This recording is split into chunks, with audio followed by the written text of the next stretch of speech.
made a video a couple days ago involving Damiris Dantas and the Indiana Fever and the fact that the WNBA is allowing players to play in the AmeriCup W during the season, in fact. And I think that's absolutely preposterous, right? And I made a video about this and I voiced my opinion about it. I stand on that opinion. I don't care what the rules are in the WNBA. It's irrelevant to me what the rules actually are. And the fact that they allow this shit to go on, I think it's another embarrassment to the league that they would allow and in fact, I mean, I don't even encourage, but having contracts that these players can go leave the WNBA during the season to go play international basketball. It does nothing but cripple WNBA teams. And for example, the Indiana Fever are in trouble because they don't have a backup center. And when Damaris Dantas is gone, they're gonna have to go from Aaliyah Boston to a power forward who's not big enough to play any defense, and it's gonna hurt them a great deal. And you also have Camila Cardoso from Chicago Sky, who's going to be going to play for Brazil in this AmeriCup W. And I think it's a massive mistake that the WNBA allows this. I understand it might be in their CBA, it might be in their contracts. But can you imagine if an NBA team ever allowed, let's say, I don't know, Steph Curry to go play for Team USA in the middle of the season? Never happened, right? The NBA does not allow that type of shit. That's just stupid. The only time it was done is when they have the Olympics and they're not in season when that's done. But the WNBA is bent over so bad that they allow nonsense like this, and this is not the only example of it. I just learned of another example of this nonsense involving the Dallas Mavericks.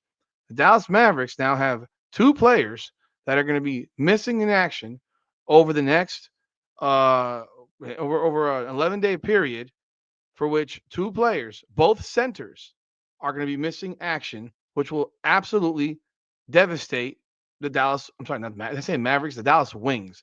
The Dallas Wings, it's going to devastate their roster. And we'll talk about that right here. Welcome back, everyone, to another edition of Rudy's Rant, Her Game, Her Way Women's Basketball, where we talk facts over feelings. I'm your host, Rudy Rodriguez Showmont. Like the video, subscribe to the channel, and ring the bell. Leave a comment, let me know your thoughts. Appreciate y'all continued support of the channel. I did drop this video earlier today. Apparently, there was an issue with my microphone, and I didn't realize it. So I dropped this video and another video, and there was no sound. And I sincerely apologize for this. So this is the actual video now that I dropped, and now we have sound. Um, Obviously, probably be a little bit different because I don't do these things off of a script. I do these things blind, but I knew what I was talking about, so I'm gonna do it again. Dallas Wings are gonna be without Tierra McCowan and Louisa Gissel Soder over the next for about at least 11 days. Tierra McCowan is scheduled to leave her team today, June 7th, and expected to miss 9 games.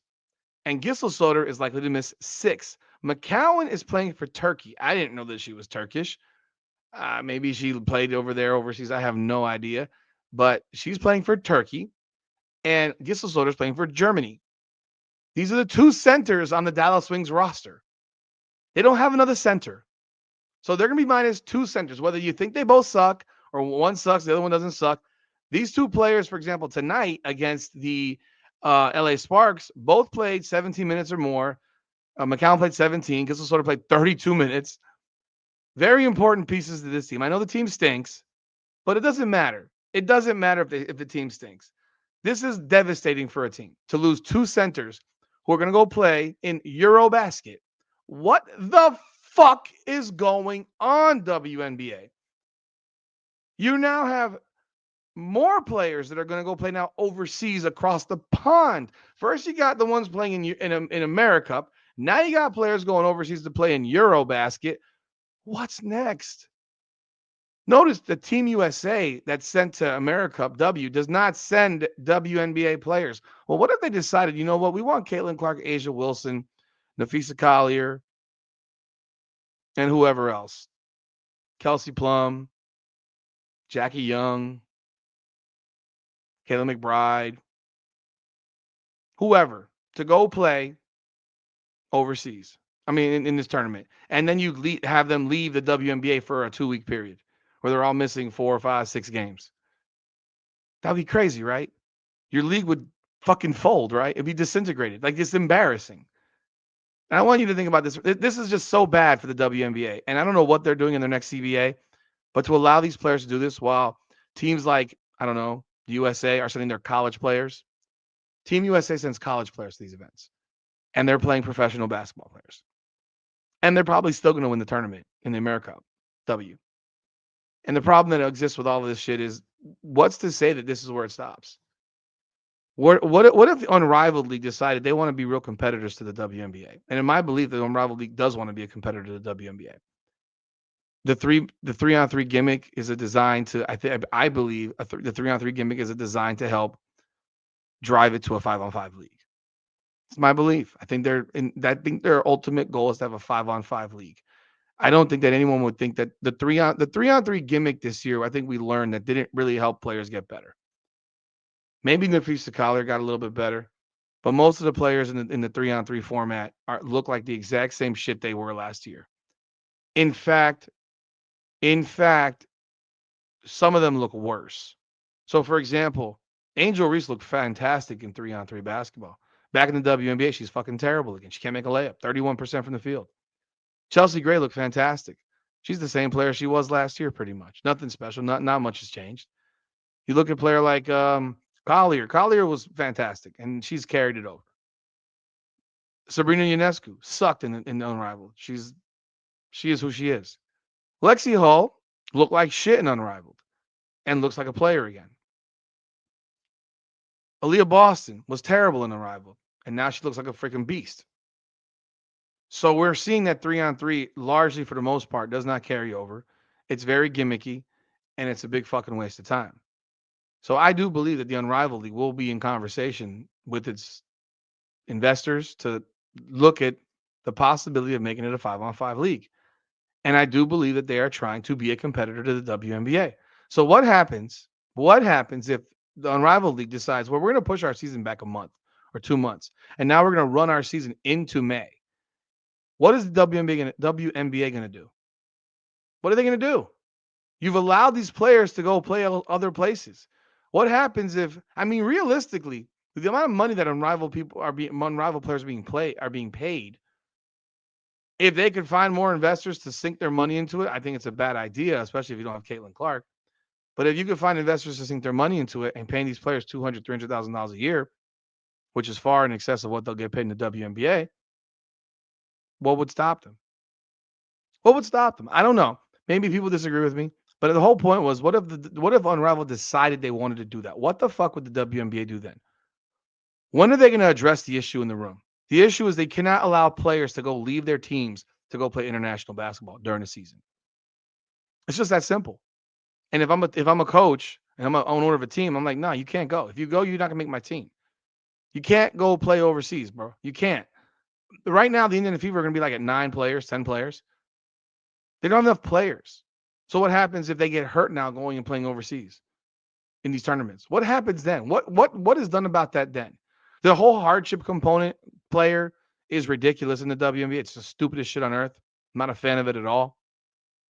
But man, seriously now, this is too much. This is absolutely too much. I think this is a problem, and they need to fix this because you're damaging teams. To lose 2 centers off of one team and you only have 2 centers, and it's crazy. And again, the Dallas Wings stink, but it doesn't matter. It's the principle of the whole situation. It's the principle of the whole situation. And then of course, you have Cardoso, you have Dantas, and who's to say that? I mean, the Team USA doesn't decide to do that now. I mean, they'd be in their right to do it, right? They won't do it because I'm sure they're in conversation with the WNBA and so forth. But yeah, this is not a good look for the WNBA, and it further solidifies why people think the whole league is a fucking joke. It doesn't make the league look good. It makes it look weak. You think this helps in the CBA negotiations? Like seriously? Does this help the players? You guys don't have no loyalty. Like I get it. I'm all for national loyalty. Tierra McCown is not Turkish. I'm pretty sure Tierra McCown is not Turkish. Like she probably got. Let me see here. Maybe she was born in Turkey. Maybe I'll be shocked. Tierra McCown was born in Bryan, Texas. Tell me what the fuck she's doing playing for Turkey. I mean, she's played overseas in Turkey. I get it. Did they give her a fucking citizenship in Turkey because she plays for a Turkish team? Is this what we're doing now? She's not Turkish. This is ridiculous. This is utterly ridiculous. And I have a problem with this type of this is just not cool. So y'all let me know y'all thoughts in the comments. Y'all let me know what you think of this situation. What are your thoughts of the WNBA and allowing this? I mean, again, they have no choice from what I'm seeing. What I've seen, it's up to the player. But what do you feel if you're a teammate of these players? How do you feel as a teammate that this player is picking up and walking away from y'all squad middle of the season? This McCowan's gonna miss 9 fucking games, people. That's 25. That's 20.4% of the season. Gissel Soder's gonna miss 6 games. That's like probably 15% of the season. This isn't the NBA. They don't have an 82 game schedule. You missed 9 games. You missed 20% of the season. This isn't right. This isn't right. If I'm a teammate of theirs, I'd piss the fuck off. Don't tell me that you're doing this crap. So that your international national team that you're not even from that damn fucking country is more important than our team. And I know McCown probably pissed off about the coach and the situation that she's got going on right now. Bro, man, this is just bullshit. The WNBA needs to stop it. They will never be taken seriously as a league unless this stops. What if the World Baseball Classic decided to start playing in fucking July instead of in February? And Major League Baseball players were all taking off to go play in the World Baseball Classic. For all this, they might as well take a few weeks off and let these women just play in this tournament like the Olympics and match the dates all over the world and let them play in their tournaments and then have a 2-3 week break. That's it. But other than that, it's just ridiculous, bro. This tournament's supposed to be from June 18th to June 29th. And McCowan's leaving 11 days before the tournament begins. Man, crazy. Y'all let me know y'all thoughts in the comments. Like the video, subscribe to the channel, ring that bell. And once again, I'm sorry about the audio issues in the other video. This is Rudy's Rant, Her Game, Her Way, women's basketball. Come on now.